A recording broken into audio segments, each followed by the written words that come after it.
Welcome back to This is VANCOLOUR. Lately, it feels like racism in general is just more prevalent and more visible in Canada. Which is strange, right? Because we pride ourselves on multiculturalism. In fact, the Canadian Charter of Rights guarantees the protection of cultures and traditions from other parts of the world. But is our idea of multiculturalism faltering? Here to discuss is the associate editor of PressProgress, who wrote about this issue in a recent Toronto Star op-ed. She is Rumneek Johal. And this conversation is brought to you by Pacific Sands Beach Resort in Tofino, laid-back luxury, as beachfront as it gets. So, Rumneek, I've definitely seen an uptick of anti-South Asian racism online, but are we seeing anti-South Asian racism offline as well? Unfortunately, we are. And this was something that I noticed just anecdotally scrolling through my social media feeds was there seems like this problem is on the rise. And so the more research I did into it, I realized that the stats are showing that there is a real life impact of this online hate. So we can't just blame it on online bots, is what you're saying. Unfortunately not. According to Stats Canada, between 2019 and 2022, there was a 143% increase in hate crimes against the South Asian community. Wow.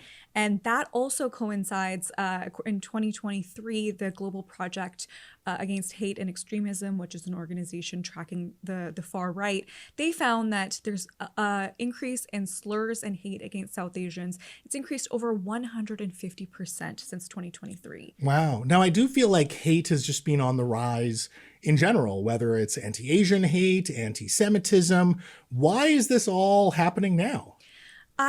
That's a age-old question, but I think for me, it seems when you look into it, the far right always kind of has a target du jour. And when I spoke to Peter Smith of the Canadian Anti-Hate Network, he kind of filled me in that although last year we saw the 2S LGBTQ plus community really be targeted in a big way, in a concerted and organized way by the far right, which we still are very much so.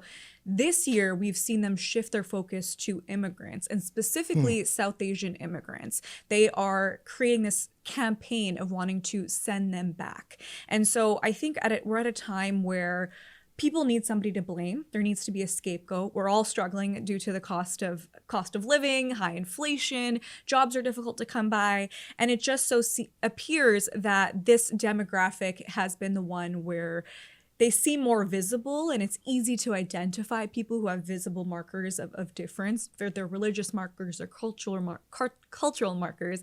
So they are the ones who are facing the brunt of this. So does this just come down to like the ubiquity of people and being able to make an easy scapegoat or an easy narrative? Like, look at all these brown people everywhere. This is why things are expensive, or this is why the government feels like it's failing. Is that kind of what you're talking about? Yeah, it seems that way. I mean, in big cities such as Vancouver or in Toronto or in the suburbs of Surrey and Brampton, we know that there is a large demographic of South Asians. And I think right now we're at a time where there is in public facing jobs like Tim Hortons, which there was a movement to boycott Tim Hortons because it's no longer Canadian. By the way, it's not Canadian anyways, but we see this need to find a visible target and to just blame it on them. And I think it's just because we're seeing South Asian people working in front-facing jobs right now. So some people might be watching this show and it's on primetime television in British Columbia and go, hey, there's two South Asian people on TV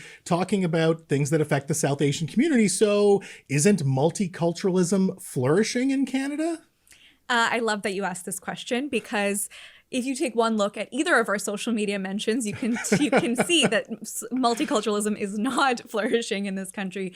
But I think for any, immigrant or child of immigrants, we're reminded of our otherness every step of the way. And I think in this country, you're not rewarded for your difference. You're often rewarded on the basis of your conformity. And so despite the fact that we're two brown people given a microphone, or there's, prominent South Asians elected to public office, or doctors or surgeons or lawyers, the their otherness is what's going to be seen first, especially by these far-right extremists, racists, and white supremacists. And it's something that, regardless of whether you're working at a Tim Hortons or whether you're, in the media, these people at the end of the day see us as the same. And respectability politics does not change that. Just because we've been able to make it so far, we'll never make it far enough to beat out the racists and the racism.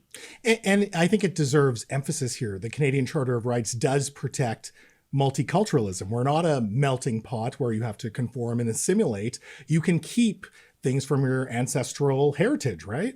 Absolutely. And I think that's kind of this breaking point that we're seeing right now in Canada. I think a lot of these newer immigrants bought into that idea of multiculturalism. They came and proudly celebrated their culture and didn't try to conform in the ways that early immigrants had to for survival. But at the same time, we're seeing them being punished for their lack of conformity. They're being told to go back to their country because they're not able to blend in with the rest of Canada. And I think that's really what it's boiling down to right now. Yeah. Rumneek, a pleasure to chat with you tonight. Thank you so much for your time. Thank you for having me. Folks, she's the associate editor at PressProgress, Rumneek Johal. Thank you so much to Pacific Sands Beach Resort in Tofino for supporting local conversations about our local and national values. Now, after some business, Dino Archie is going to drag us down the low road with a conspiracy theory. Up next.